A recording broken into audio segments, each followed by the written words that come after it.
पीले दांत वाली बहू। रंजना कभी ब्रश नहीं करती थी। उसे कितनी बार उसके माँ बाप ने डांटा, लेकिन उसका कोई असर उस पर होता ही नहीं था, जिस कारण से उसके दांत पीले पीले हो जाते हैं। शादी के बाद। अरे बहू, वैसे तो तुझ में कोई कमी नहीं है, पर तेरे दांत इतने पीले कैसे हैं बेटा? कैसे मतलब? कोई सर्जरी थोड़ी ना कराइए। वो तो क्या नाम, मैं ब्रश नहीं करती थी तो पीले हो गए। अब क्या करूं? आप कहें तो लाल करवा लूं या फिर काले? यार ये क्या है, क्यों माँ से लड़ रही हो? लड़ रही हूँ? अरे मैं लड़ रही हूँ या ये बोल रही है कि दांत पीले हैं, पीले? अरे तपस्या थोड़ी ना की है इन्हें पीले करने के लिए। बकायदा ब्रश नहीं किया है 20 साल तक, तब जाकर। छी, कैसी बात कर रही हो? ये उस वक्त तो पीले नहीं थे जब हम लोग तुम्हें देखने आए थे। अरे तब साफ करवा लिया होगा डेंटिस्ट के पास जाकर। अब देखो कैसे पीले पीले लग रहे हैं। रंजना सास की तरफ गुस्से से देखती है। फिर शुरू हो गई पीले पीले पीले। अरे पीले तो तब भी थे जब मेरे हाथ का रसगुल्ला उड़ा उड़ा कर खा रही थी और बोल रही थी, लड़की नहीं गुणों का खजाना दे रहे भाई साहब आप। खैर, अब वो लोग करते भी तो क्या करते, पीले दांत वाली बहू पल्ले पड़ी थी तो झेलना तो था ही। एक दिन कीर्तन में रंजना गाना गा रही थी। अरे कमला बहन, माँ का द्वार है, यहाँ तो सब शुद्ध होकर आते हैं, फिर अपनी बहू को ब्रश भी नहीं करवाती तुम। दूर से पीले पीले दांत भक्ति में बाधा उत्पन्न कर रहे हैं। और कोई 2 साल के बच्चे थोड़ी ना लेकर आई हूँ मैं बहू बनाकर।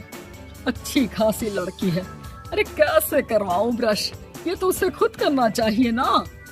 अब माँ बाप तो इसके जैसे तैसे निपटा दिए, ये नहीं सोचा कि सास कैसे संभालेगी। सास बहू को लेकर घर आ जाती है, लेकिन सोच लेती है कि अब इसे लेकर कहीं नहीं जाएगी। अगले रोज बहू कहती है, अरे क्या हो गया, मंदिर नहीं जाना क्या? कीर्तन का वक्त हो रहा है। मेरी मधुर वाणी से कान्हा जी जागते हैं और सोते हैं। आप तो जानती है ना उनकी भक्ति में कितना मन लगता है मेरा। वो क्या है ना, तबीयत ठीक नहीं लग रही है मेरी, आराम करूंगी मैं। तबीयत ठीक नहीं लग रही? अभी तो मित्र के गाने पर नाच रही थी आप, और अब बोल रही है कि तबीयत ठीक नहीं लग रही। अरे भक्ति में मन लगा लो सासू माँ, ऊपर जाना है, क्या मुंह दिखाओगी आप? हाँ? सास को बहू की बात पर गुस्सा आ जाता है। मैं क्या मुंह दिखाऊंगी, इसकी चिंता तो ना कर, समझी? अपने मुंह की चिंता कर, जो ये पीले पीले दांत लेकर हर जगह पहुंच जाती है। पता है लोग कितना मजाक बनाते हैं। ना जी ना, मैं नहीं जाना कहीं तेरे साथ। तो ये बात है, कोई ना, मत जाओ, मैं अपने कमरे में ही बैठकर भक्ति कर लूंगी। ऊपर वाला दांत थोड़ी ना देखता है, मन देखता है, भावना देखता है। और अरे बस बस, तू सब कुछ दिखा, बस ये सफेद चमकदार दांत ना दिखाना किसी को, है? जा यहाँ से। बहू को सास की बात का कोई फर्क नहीं पड़ता, वो तो जैसी थी वैसी ही रह जाती है। सुबह नहाकर किचन में खाना बनाना, फिर खाना खाना, कीर्तन भजन करना और सो जाना। एक दिन, माँ जी मैं सहेली के घर जा रही हूँ, शाम को लेट आऊंगी। हाँ, तो जाना, मैंने कौन सा तेरी आरती करनी है घर पर बैठकर। रंजना सहेली के घर जाती है, जहाँ वो पार्टी में जाने की तैयारी कर रही होती है। अरे शिखा, कहाँ जाने की तैयारी कर रही है? मैं गलत वक्त पर आ गई क्या? अरे नहीं यार, उल्टा सही वक्त पर आई है। मैंने ये साड़ी और ज्वेलरी निकाली है यार, शाम को इनके ऑफिस की एक पार्टी में जाना है। बताना कैसा लग रहा है ये सब? नहीं यार, इस ड्रेस के साथ तो वो वाली ज्वेलरी अच्छी लगेगी। हाँ, सही बोल रही है, मैंने ध्यान ही नहीं दिया। वैसे तो हमेशा से मस्त फैशन सेंस रखती है। तो बड़ा जाती होगी ना पति के साथ पार्टी में। रंजना कुछ नहीं बोलती, बस सोचती है कि यार काश ये बात सही हो जाती, पर मैं क्यों नहीं जाती पार्टी में? क्या इन लोगों की कोई पार्टी होती नहीं होगी? रंजना घर आती है और रात में पति से सवाल करती है, एक बात बताइए, आप मुझे किसी पार्टी में क्यों नहीं ले जाते? क्या आपके यहाँ ऑफिस में पार्टी नहीं होती? पति बेचारा क्या कहता कि दांत पीले हैं तुम्हारे इसलिए।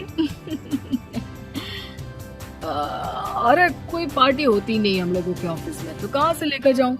और मार्केट, मॉल, कहीं वीकेंड घूमना, कहीं तो। अरे यार सारे हफ्ते में एक छुट्टी मिलती है, तो सोचता हूँ कि आराम ही कर लूं। क्यों? रंजना मन मार के रह जाती है।